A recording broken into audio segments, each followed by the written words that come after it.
Finally Poco ने Poco X3 का upgraded version यानी कि पोको X3 Pro को ऑफिशियली इंडिया में लॉन्च कर दिया है। इस फोन की प्राइस रखी गई है 19,000 रुपए, 6GB रैम और 128GB इंटरनल स्टोरेज वाला वेरिएंट। और अगर आप ICICI बैंक का क्रेडिट कार्ड यूज करते हैं तो 1,000 रुपए का इंस्टेंट डिस्काउंट। काफी एग्रेसिव प्राइस पॉइंट पर इस फोन को लॉन्च किया गया है और इस फोन का सीधा कंपटीशन होगा Redmi Note 10 Pro और Realme 8 Pro के साथ। अगर आप ये फोन लेने की सोच रहे हैं तो आज के इस वीडियो में मैं आपको बताऊंगा इस फोन के कौन कौन से इंपॉर्टेंट फीचर्स हैं और साथ ही साथ कमियां कौन कौन सी हैं इस फोन के अंदर, वो भी मैं आपको बताऊंगा। तो वीडियो को शुरू से लेकर एंड तक देखते रहिए और वीडियो को लाइक भी कर दीजिए क्योंकि मेरे जो व्यूअर्स हैं उनका दिल बहुत ही बड़ा है। और अगर आपके मन में कोई भी सवाल हो तो आप मुझे नीचे कमेंट सेक्शन में पूछ सकते हैं। लेकिन वीडियो में आगे बढ़ने से पहले मेरी आपसे गुजारिश है, अगर आपका एग्जिस्टिंग स्मार्टफोन यानी कि पुराना स्मार्टफोन ठीक तरीके से चलता है तो आपको नया स्मार्टफोन लेने की बिल्कुल भी जरूरत नहीं है। फालतू में पैसे बर्बाद नहीं करने चाहिए। अगर आपको वाकई में जरूरत है एक नए स्मार्टफोन की तभी आप एक नया स्मार्टफोन लीजिए। This is my personal opinion, बाकी फैसला आपको लेना है। शुरुआत करते हैं सबसे पहले प्रोस के साथ, जो कि है इस फोन का प्रोसेसर। इस फोन में पोको ने ऐसा प्रोसेसर ऑफर किया है जो आज तक इस प्राइस रेंज में हमें किसी भी ब्रांड ने ऑफर नहीं किया। ये प्रोसेसर का नाम Qualcomm Snapdragon 860 जो कि एक फ्लैगशिप प्रोसेसर है और काफी ज्यादा पावरफुल प्रोसेसर है।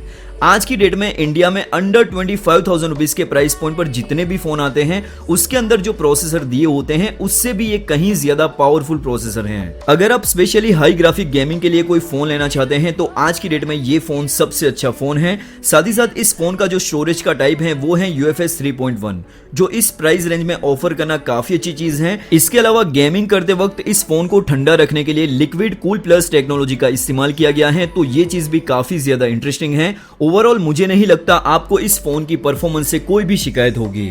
दूसरे फीचर्स की बात करूं तो वो है इस फोन की डिस्प्ले। यहाँ पर आपको 6.67 इंच की full HD plus IPS display देखने को मिलेगी और 120 हर्ट्ज का रिफ्रेश रेट। इतना ही नहीं, 240 हर्ट्ज का टच सैंपलिंग रेट और डिस्प्ले प्रोटेक्शन के लिए गोरिल्ला ग्लास 6 की प्रोटेक्शन। डिस्प्ले को लेकर सिर्फ एक कमी मुझे लगी जो कि है सुपर एमोलेड पैनल का ना होना। अगर ये फोन सुपर एमोलेड पैनल के साथ आ जाता तो काफी सारे लोग अंडर 20,000 रुपीज के प्राइस पॉइंट पर यही फोन लेना पसंद करते। कॉस्ट कटिंग करने के लिए, प्राइस को कम करने के लिए सुपर एमोलेड डिस्प्ले नहीं दी गई है। तीसरे फीचर्स की बात करूं तो वो है इस फोन की बिल्ड क्वालिटी और डिजाइन।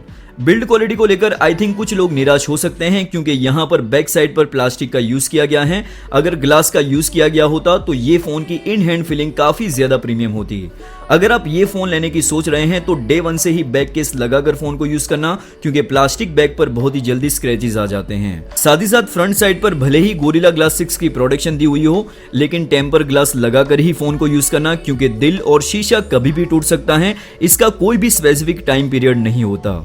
डिजाइन की बात करूं तो लुक और डिजाइन एक ऐसी चीज है जिसमें सबकी चॉइस अलग अलग होती है। आपको ये फोन की डिजाइन कैसी लगी आप मुझे नीचे कमेंट सेक्शन में बता सकते हैं। चौथे फीचर्स की बात करूं तो वो है इस फोन की बैटरी और चार्जिंग स्पीड।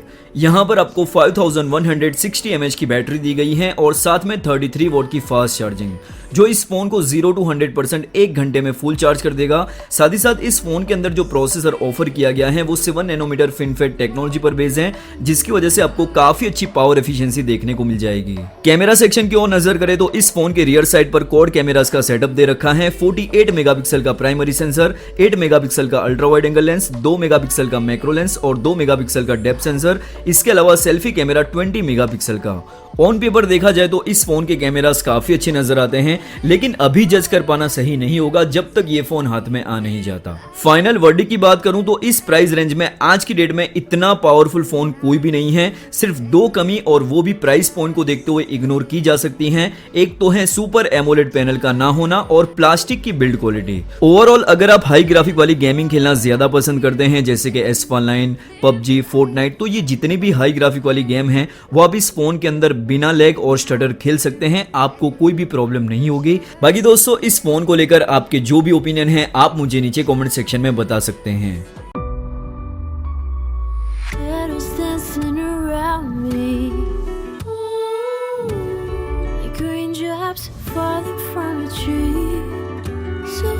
So good.